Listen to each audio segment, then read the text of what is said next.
Hola, gente. Bien, ¿existe la posibilidad de definir una identidad hispanoamericana?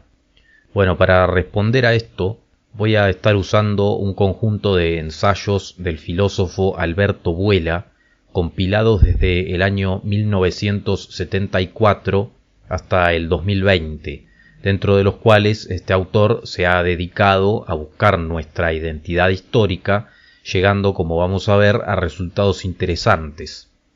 Lo primero que nos empieza explicando el autor es que no nos tenemos que dejar llevar por lo turbulento de la época en la que vivimos. Es verdad, por ejemplo, que en muchas etapas hemos tenido problemas políticos o económicos, pero eso no quita que tengamos nuestro propio carácter. Para indagar en este tema, Buela tomó una de las premisas de otro filósofo que se dedicó a buscar nuestra identidad en gran parte de su trayectoria, Alberto Caturelli, y esta premisa fundamental es la de trazar vías sobrenaturales, históricas, culturales, políticas y económicas en ese orden, como medio para entender quiénes somos. Cada una de estas categorías determina en gran medida a la siguiente. Está más que claro, y esto lo podemos confirmar de una forma muy básica, revisando los nombres, por ejemplo, de la mayoría de nuestros países, provincias o distritos de origen, que nuestra identidad tiene su inicio en lo que Alberto Buela llama una simbiosis entre lo hispano-católico como potencia activa y lo indio como pasividad telúrica. ¿Qué significa esto? Primero, es una simbiosis porque no es ni una yuxtaposición de muchos elementos que nunca se terminan de unir, como puede haber pasado en Estados Unidos o en algunos países de Europa, ni tampoco es un rejunte desordenado, sino que verdaderamente, históricamente, aunque a algunos no les guste, fue una fusión. ¿Fusión de qué? De dos elementos, el hispano católico y el nativo, autóctono, prehispánico, que ya habitaba en este continente.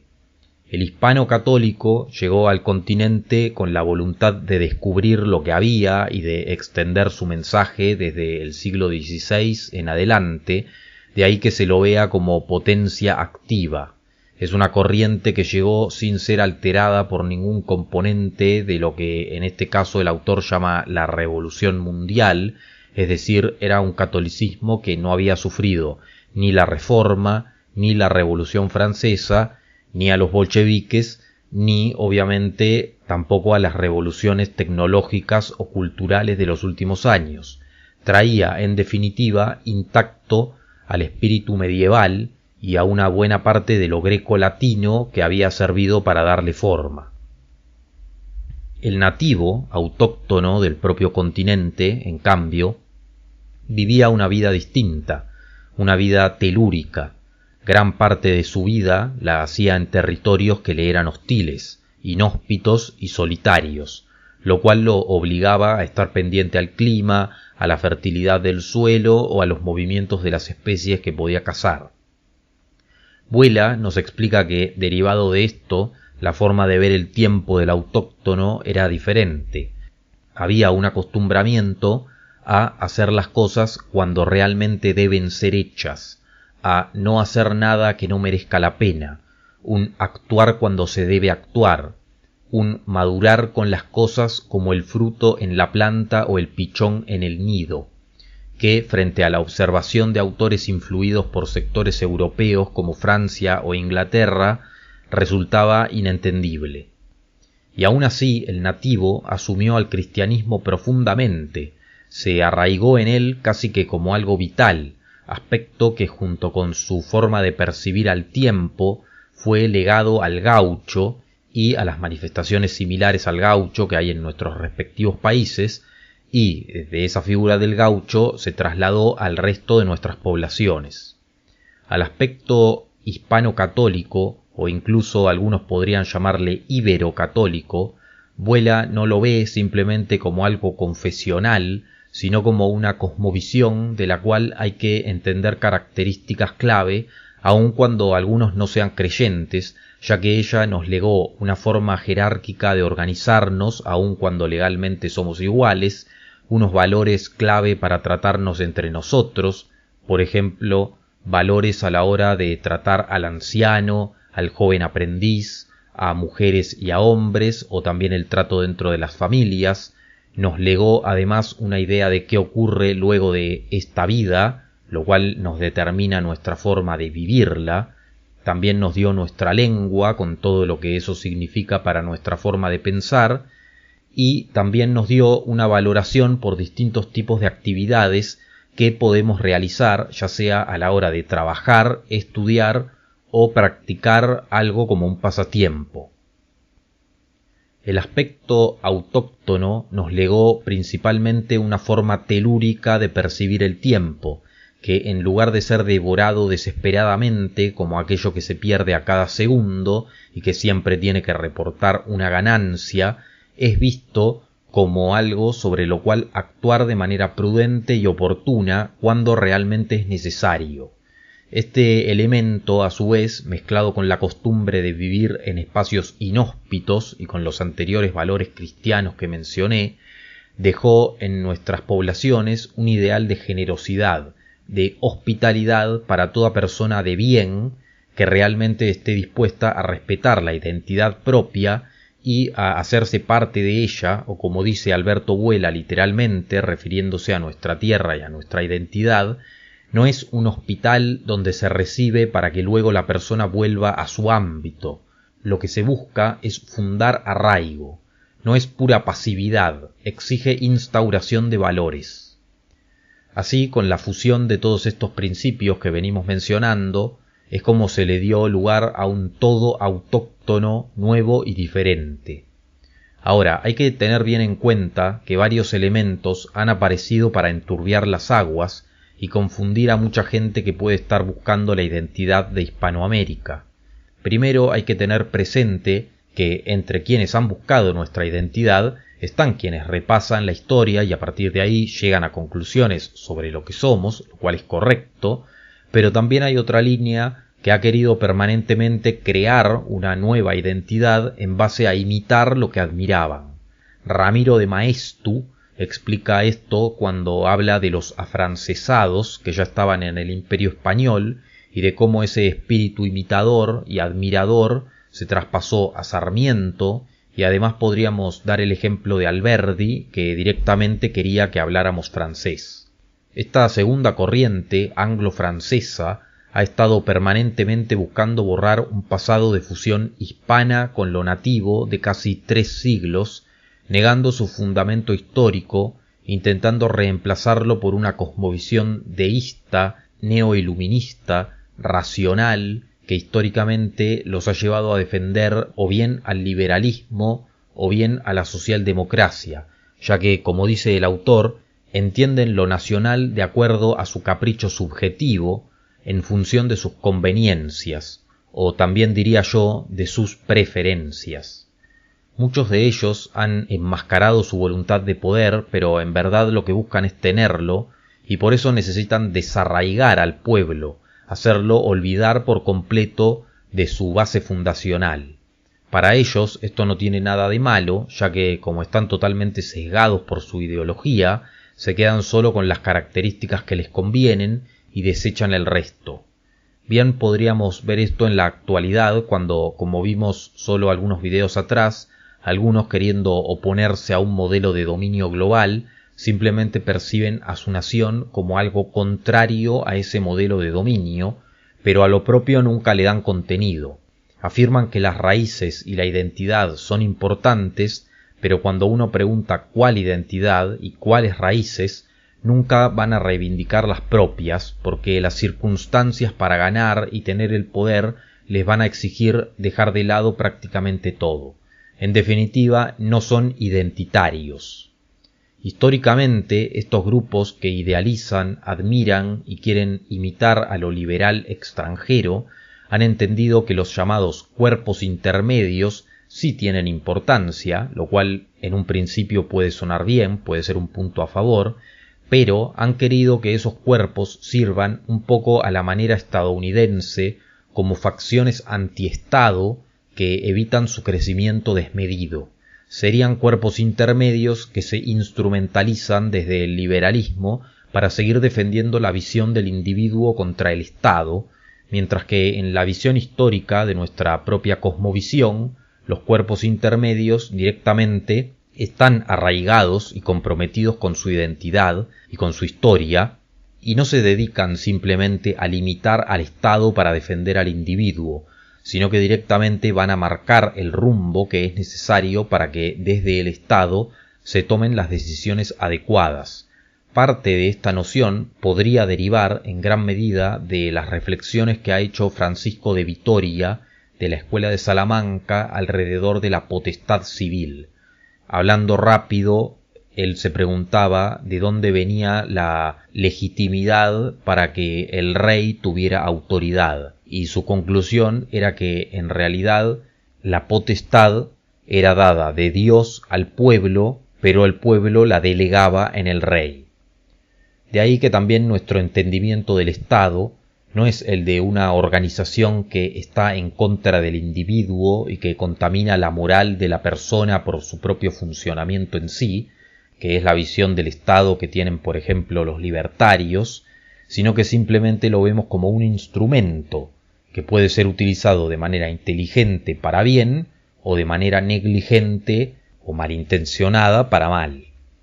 Otra de las corrientes que ha enturbiado las aguas, como dice el autor, es el marxismo, que si bien ha dado autores que han planteado lo nacional, han escrito ampliamente sobre el tema y en ciertos aspectos han aportado bastante, al ser materialistas por su propia ideología, se han quedado en el nivel económico y en el planteo de cómo transformar la realidad. Además, han tenido serias dificultades para entender la identidad desde un punto de vista ético, derivado de la cosmovisión católica, porque son materialistas y en muchos casos se definen como ateos. Pero aún peores han sido los resultados de quienes, siendo incapaces de entender la cosmovisión histórica que se ha dado en este lugar, han hecho una asimilación, o sea, han creado un paralelismo entre la relación patrón-obrero con la de católico-nativo, lo cual los ha hecho idealizar o romantizar a las culturas antiguas precolombinas y prehispánicas y volverse ellos totalmente anti-hispanos. Una corriente también bastante particular que puede haber contribuido a este proceso de distorsión, aun cuando en los libros varias de las cosas que dicen suenan bastante bien, son algunos nacionalistas católicos. En este caso se explica que su error ha sido comúnmente, y yo creo que sigue siendo, querer hacer más política católica que política nacional,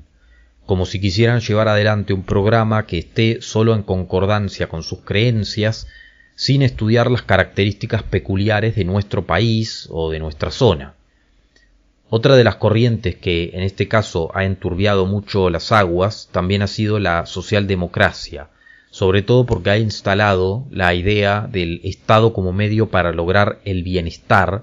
mientras que en nuestra visión el Estado no es tanto un medio para lograr el bienestar, en cambio es un medio para lograr el bien común, que no es lo mismo. Dice el autor literalmente: es para el logro del bien común que el Estado debe ser factor de solidaridad entre los diversos estamentos que forman la comunidad política. El Estado es el instrumento que actúa como principio de cohesión a los efectos de preservar la identidad política de esa nación dentro del concierto mundial de naciones. Es en gran medida a través de la socialdemocracia que ha entrado en nuestros respectivos países un mensaje de modernización que para lograrse nos obligaría a abandonar nuestras antiguas y aparentemente obsoletas formas de ver las cosas. Como he dicho en algún que otro video, la socialdemocracia siempre sale ganando cuando se habla de política, porque todos tendemos a mencionar etiquetas mucho más absolutas, como por ejemplo liberalismo o socialismo. Entonces al final esta cosa intermedia que es la socialdemocracia queda camuflada. Por esa vía, la de la modernización, el diálogo, el consenso, los pactos y la cooperación internacional es que se acerca la homogeneización del mundo, la uniformización, donde la persona se disuelve en un nosotros amorfo con una personalidad anulada.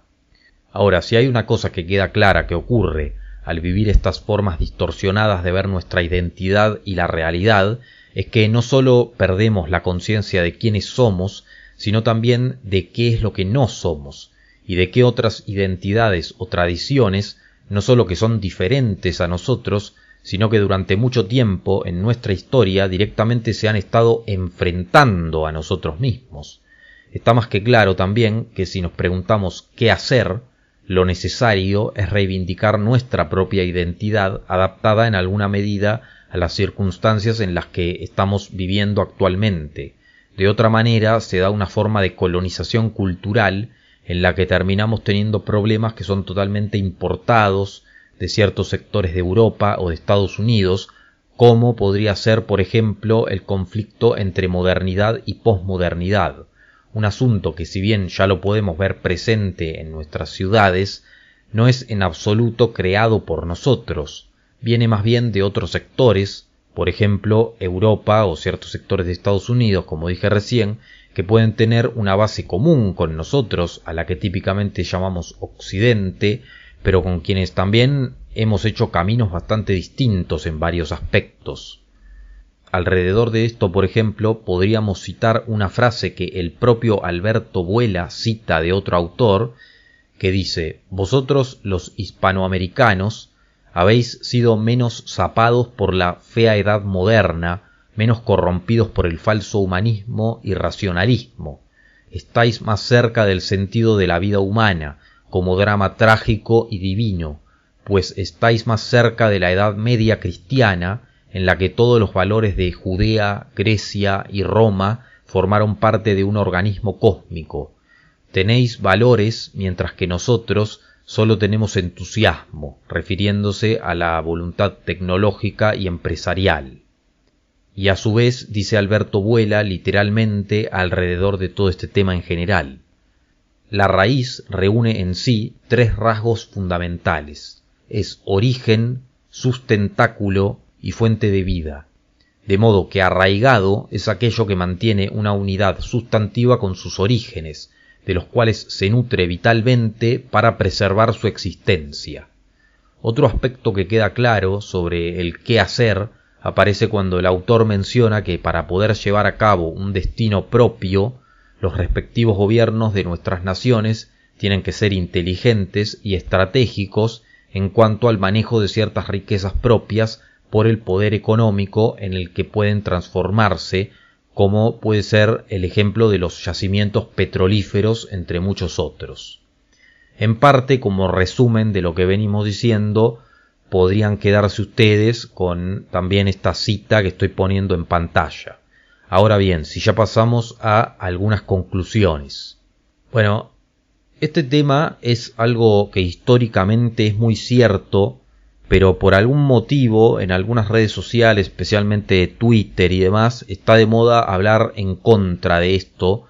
Creo yo porque de la misma forma que entre los liberales hay muchos que siempre quisieron ser europeos, también en ciertos sectores que se dicen defensores de lo nacional, creen que, por ejemplo, en este caso lo argentino es solamente derivado de lo europeo y está de moda querer comparar los problemas que tenemos nosotros con los problemas que se están dando allá, cuando en mi opinión no hay punto de comparación. Y además, como dije recién, es un hecho histórico que nosotros derivamos, como se dice en estos ensayos, de una fusión y no somos 100% venidos de un sector europeo puro, como algunos quieren fantasear. Una cosa que me pregunto, porque en estos ensayos no se menciona, es sobre lo afro, porque bueno, en algunos sectores es mucho más predominante en nuestro continente y habría que ver porque evidentemente también algo identitario de esa parte también está. También me parece importante reivindicar esto porque bueno, como dije hace algunos videos, en el libro de Laje se habla mucho de las raíces y de la identidad, pero siempre lo mencionan como algo vacío, nunca le dan contenido. Y también hay que decir que bueno, esto no sería algo tan efectivo como por ejemplo hablar hoy por hoy de economía, porque no llega tanto a las emociones,